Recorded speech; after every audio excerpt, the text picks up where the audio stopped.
Hello everyone, thank you for being here. I just want to begin with a simple question. Anyone here who can tell me the probability of a number to be on the top of a die? Let me say, it's 1 by 6, right? Fairly simple. But my perception was completely changed when I read it somewhere that a number can have a 100% probability to be on the top of a die. How?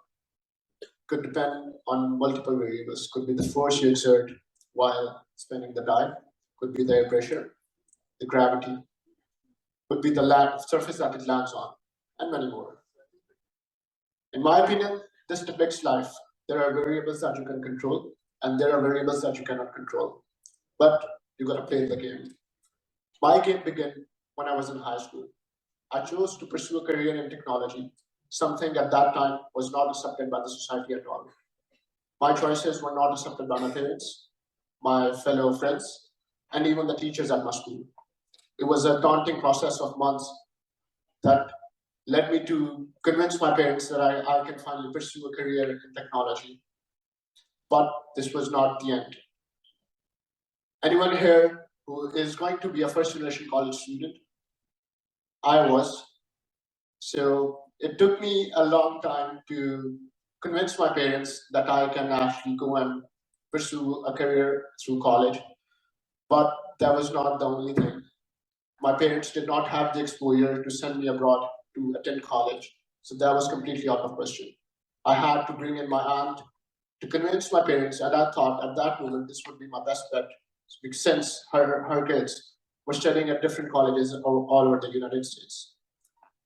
Again, it was a daunting, exhausting process, me and my aunt trying to convince my parents so that I could go and have more exposure through the universities that I could apply and might have a chance to attend.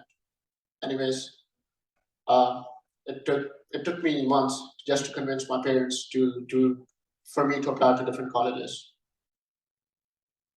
I was in the game. I've already rolled my dice, so I shouldn't be caring about the variables that I couldn't control. However, they were variables that I could have controlled, and I was on it. The next step for me was to apply to different colleges and to take my perfect shot.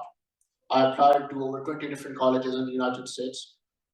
And I still remember it was March. I was sitting with 4 of my different friends who applied to similar colleges, and we were waiting for our first letter to come out. When I read the letter, it said, "Thank you, Ruban. For this year, we had a very competitive pool. We were thrilled to go through all the credentials that you have achieved. But unfortunately, we were not able to provide you a place into our college this year." To my shock, I was thanked 20 different times by 20 different universities. My confidence was shattered at that point, but to my luck, I got into my backup college in Germany. I applied for the visa application. I was waiting for the visa application, but something inevitable happened, something that we never could have thought of. COVID struck. The world came to a halt. And while I was waiting for my visa appointment, I figured out Carnegie Mellon University in Qatar, and I thought, okay, this might be the only chance that I might have been left with. So I took my shot, applied into it. But this time I wasn't thanked. Instead, I was taken in. I packed my bags, and I was here in Qatar. My first year, it was a big transition for me. Since I was following British curriculum, I experienced that if you were working for the last 2 to 3 months, you might be able to ace your exams. But instead, in college, it was completely different. You need to be on your toes since day 1 until the last day of your semester. And me not being aware of that fact, my GPA dropped significantly. My GPA for my first semester was 2.5, something that was not considered good at all. Later that semester, I was sitting with my friends and they were talking about placements in different internships.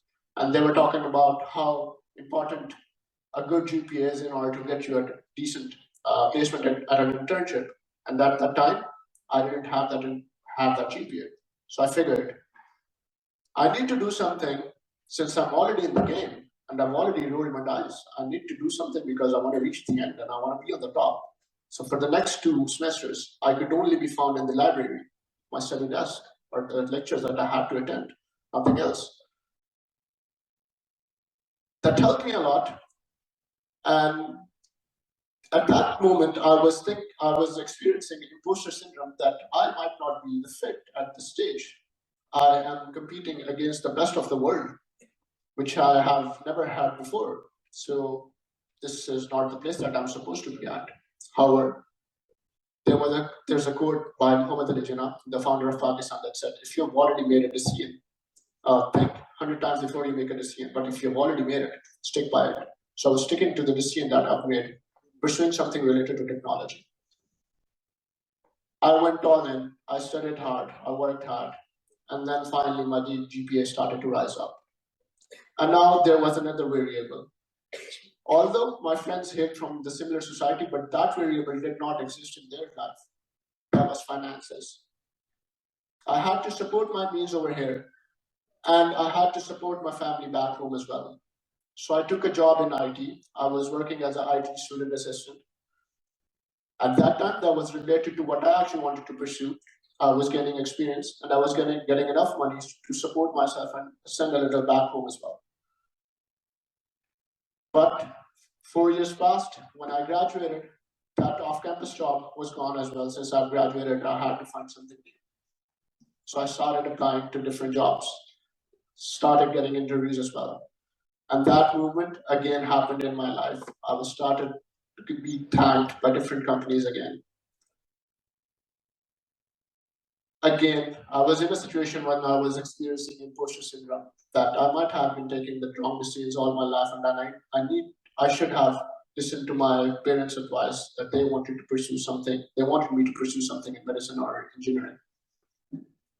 But since I'm already in the game, I had to keep going. And finally, I found an unpaid internship, and that was the only choice I had at that time, so I took it. But there was the big variable that I still had to worry about. That was the finances. So at that moment, I pondered and I thought, I've been learning a lot of different things for the last 4 years, and this might be my opportunity to pass it on to different students. So I started finding tutoring jobs all over Qatar. Finally found a couple of them, and that was enough to support myself over here. But so every day since 7 a.m. till 3 p.m., I was working for the unpaid internship I had, and afterwards I had to spend 4 hours tutoring different people. I had to be resilient, I had to stay committed to my cause. And then finally my hard work paid off. My unpaid internship turned into a full-time role. And they saw the potential inside me. So I'm still working at the same role that I started when I was graduated. And that made me realize, or that made me think about the story of Airbnb, which might have been very similar to my cause as well. They were not able to make any sales for the first 6 years. The first time they made any sales was through the Obama's campaign, where they were selling cereals.